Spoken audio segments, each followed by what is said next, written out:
My name is Erin Hogan-Braker, founder of 7th Bone Tailoring. We are professional puppy tailors and love working with our furry friends.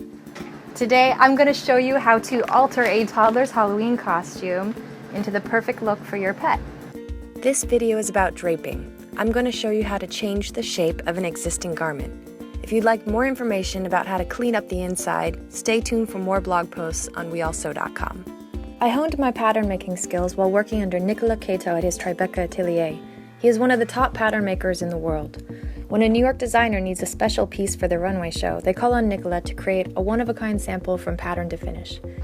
The first step to altering our Halloween costume is to take Wyatt's measurements. We're going to get length from neck to tail, their circumference around Wyatt's belly, his neck, front leg, at the top, and back leg. Write these down to reference later. We've chosen an 18-month toddler costume. It's a little big, but bigger is better.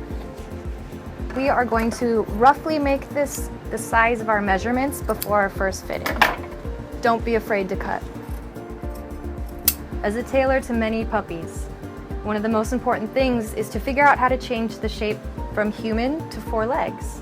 You want to think about one long cylinder being attached to 4 smaller cylinders. We're going to need to basically rough this out to find our new shape. We're going to use 2 different colors of chalk in order to mark this pattern. I'm going to start with blue, and I'm going to go in on my second draft with white so that I don't get confused. I know it can be scary, but just snip away at the excess fabric. I've left myself about 3.5 inches of seam allowance around the circumference of Wyatt's belly. Now I'm going to take a razor blade and I'm going to open up the crotch seam of the toddler costume. We're doing this so we can re-drape the back end over Wyatt's legs. So as you can see, we've made this much more flat. It's going to be easier to deal with when we drape it on Wyatt. We're ready for our first fitting. Treats help. You want to distract him while just laying this comfortably on top of Wyatt. I'm going to slip his legs through the armholes. It's starting to take shape. Loosely around his torso, closer to his hind legs. It's very important to make the tail comfortable. Wyatt is being a very, very good dog. This is nice. We only need to pin on one side of the body. What we do to one side, we can do to the other.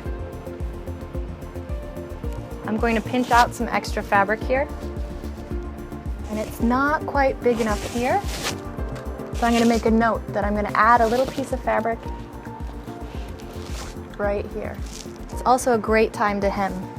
On our supermodels, we only get 1 shot, so we have a last look at Wyatt. Make sure we got all of our pins in. It's looking good. Thank you, Wyatt.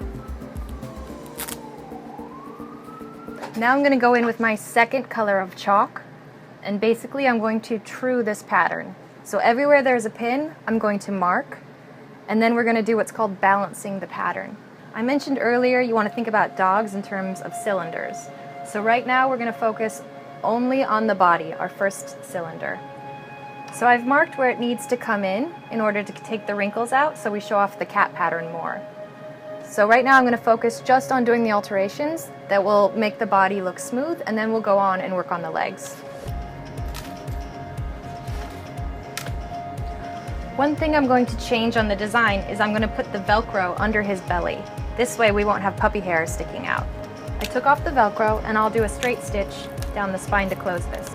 We're going to use a medium length stitch. It doesn't need to be too tight, and we want to keep it loose for this polyester fabric.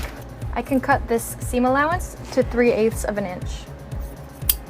I'm going to follow my chalk marks and create some darts around Wyatt's ribcage to make this fit better. It's okay if the darts show through the other side. All you will end up seeing is great fit.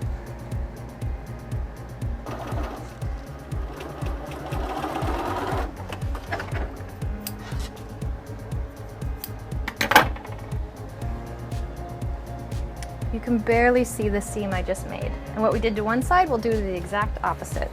We also want to shorten the neck a little bit according to our markings.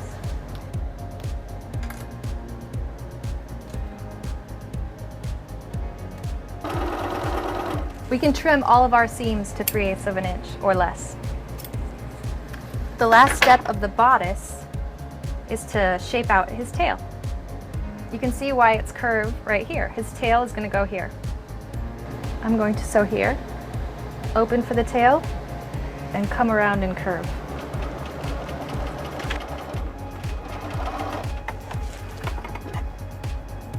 We're still in a rough draft mode, so we're going to leave our seam allowances around the tail and back, where it's still a little unclear how it's going to work, long, 1 inch. We're now ready to focus on the front legs. To shape the cylinders that are the front legs, we want to respect where we pinned.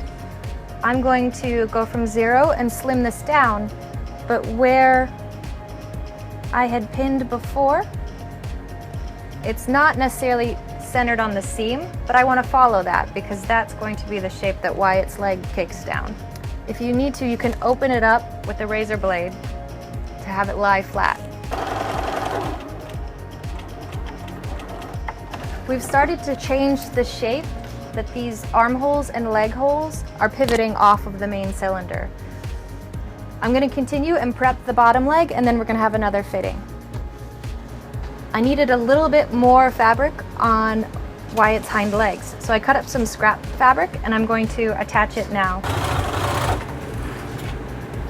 In this fitting, we're going to find the shape, the exact shape of the front and the back legs. Here you go. Oh, it's getting there.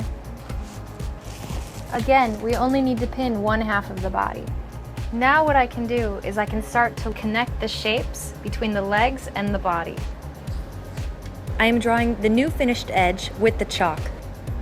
This will be the new back leg shape. Remember, this video is all about the concept of draping. You have freedom to move around and change the shapes. Use your eye to tell you which way to go. These are the extensions I'm adding to the front leg. Even if you snip off more than you want, you can always add some more. I'm going to create the cylinder shapes for Wyatt's legs. I've pinned the legs right sides together. I'm following the curve of the front legs. Front leg is 6. Right now we have 6.5, so we're good. When you are draping a garment, you always want extra fabric to trim away. I am trimming my fabric to fit the new measurements for Wyatt's hind legs. To finish the edges around the tail and the hem, we're just going to turn over once and top stitch. I add velcro at the belly and stitch it down. The entire seam under his belly, I'm going to finish by folding over once. We're close to the body being done. We're going to add velcro to the hind legs. We now have a dog shape, but being that he's a star, we really want this tail to stand up. So we're going to add a little trick, some wire and some casing to have him really perform his best. Stitch down a casing around your puppy's belly near his hind legs. We're going to leave the ends open so we can add wire here.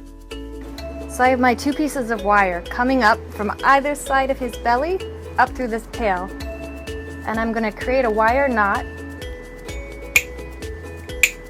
We're going to use our Velcro, tape it down to cover the sharp edges, and then hand stitch it. It blends right in. We're also going to put a little bit more of this tape over the ends near his belly so it doesn't poke him. The great thing is they'll look like spots. One last fitting for the head.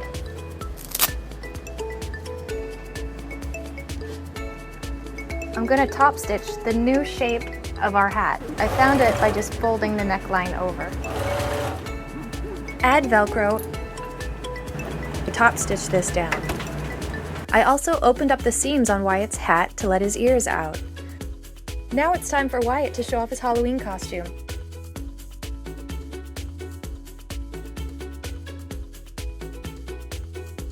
Stay tuned to Bernina's WeAllSew.com blog for more alteration tips from the 7th Bone Tailoring team and Wyatt.